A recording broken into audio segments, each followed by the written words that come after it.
नमस्कार. स्वागत तुमचं राष्ट्र महाराष्ट्रामध्ये. मी अशोक वानखडे.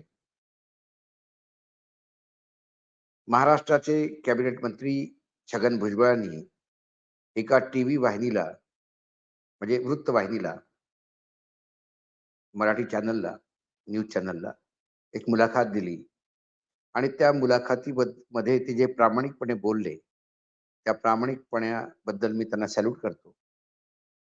परंतु ते जरी प्रामाणिकपणे बोलले असतील, तरी राजकारणात ते किती अप्रामाणिकपणे वागलेत आणि महाराष्ट्राच्या राजकारणात कोण किती पाण्यात आहे, हे त्यांनी रेखांकित केलं. खास करून जेव्हा अजितदादा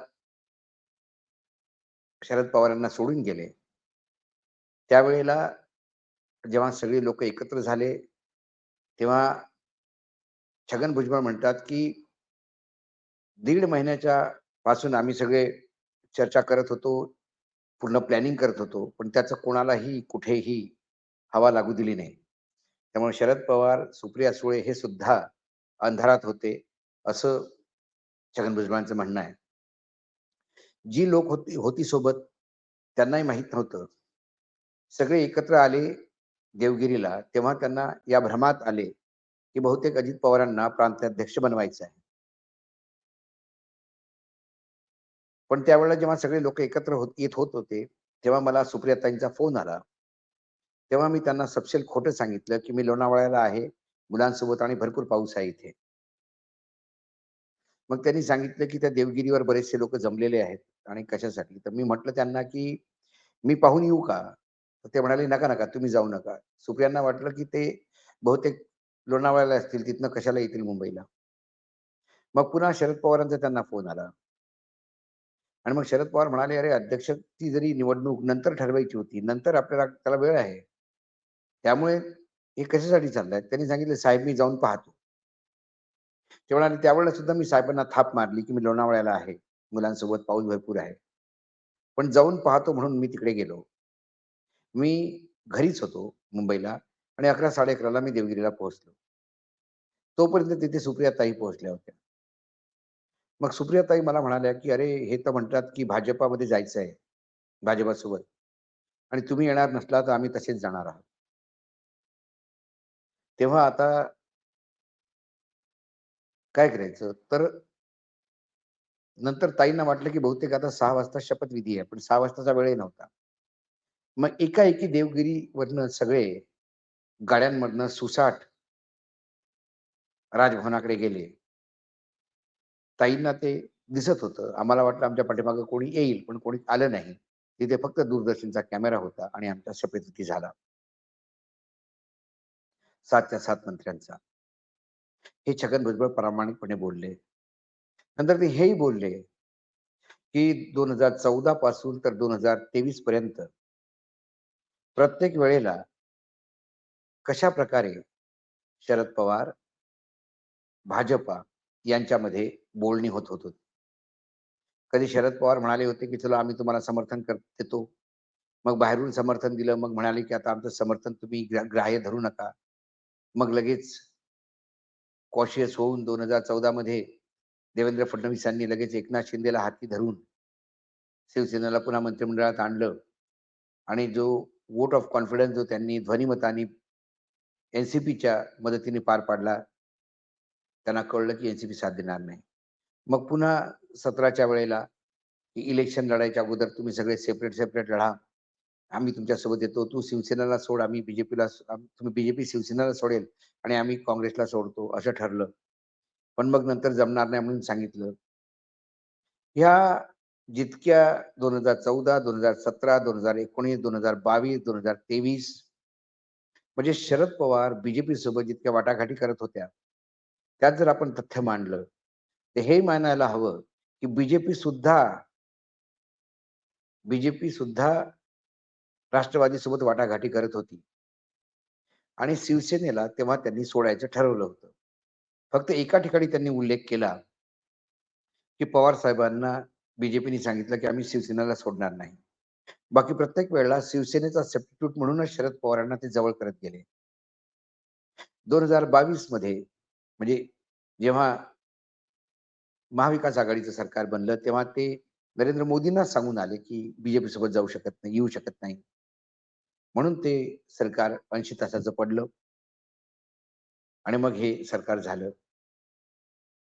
ह्या सगळा वृत्तांत आल्यावर ऐकल्यावर अक्षरशः किळसवाणी वाटायला लागतं, की ज्या हिंदुत्वाच्या नावावर महाविकास आघाडीला रात्रंदिवस भाजपा शिव्या देत होती.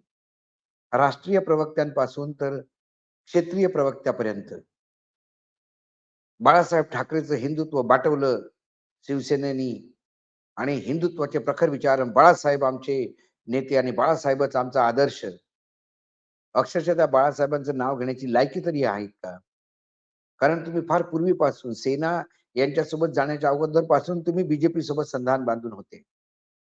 आताही तुम्ही 3 चाकी जे ऑटो रिक्षा सरकार चालवताय महाराष्ट्रामध्ये, त्यात राष्ट्रवादी काँग्रेस आहेच की.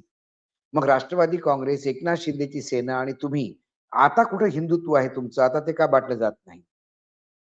कारण तुम्हाला ये जर सरकारच्या जर कोणाला बदनामच करायचं असलं, तर तेव्हा पाहिजे तेव्हा हिंदुत्वाचं कार्ड चालू करता आणि तुम्हाला नको असलं, तर जेव्हा पाहिजे तेव्हा तुम्ही कॉम्प्रोमाईज करता. भारतीय जनता पार्टी आणि शरद पवार यांच्या दोघांमध्येही काहीही फरक दिसत नाही आणि दोघंही अविश्वसनीय आहेत. शरद पवारांनी वेळोवेळी महाराष्ट्रात काँग्रेसचा उपयोग केला आणि काँग्रेसचं राष्ट्रीय नेतृत्व मूर्खासारखं वागत महाराष्ट्राची काँग्रेस त्यांनी शरद पवारांना हुंडा म्हणून किंवा आंधण म्हणून दिली. हे चित्र महाराष्ट्रात पाहायला मिळतं. त्यामुळे ज्या महाराष्ट्राचा डीएनए काँग्रेसचा होता, तिथे आज काँग्रेस तिसऱ्या पक्षात आहे. शरद पवारांच्या विरुद्ध जे नेता बोलतात, त्यांचं खच्चीकरण काँग्रेस नेतृत्वच करतोय, हेच आम्ही कित्येक वर्षापासून पाहत आलेलो आहे.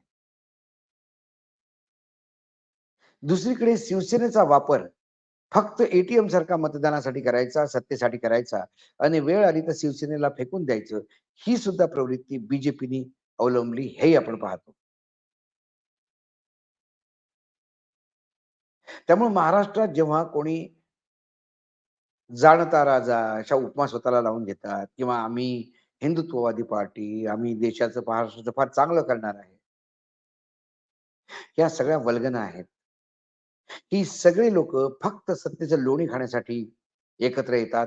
यांना कुठलीही फिलॉसॉफी, विचारधारा ही कसलंही काही घेणं देणं नाही. भ्रष्टाचार, व्याभिचार हा सगळा सदाचार बनतो जेव्हा त्यांना सत्तेचं लोणी खायचं असतं.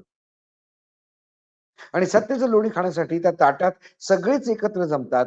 मग तिथे कुठलीही दुश्मनी नसते किंवा शत्रुत्व नसतं. फक्त जेव्हा लोणी समोर येतं तेव्हा फक्त मित्रत्वाचा भाव सोबत येतो आणि ज्याला जिथे जागा मिळते तिथे ताटाजवळ उभं राहून ते ताट चाटायला सुरू करतं. या सर्व सत्तेच्या खेळखळोंब्यात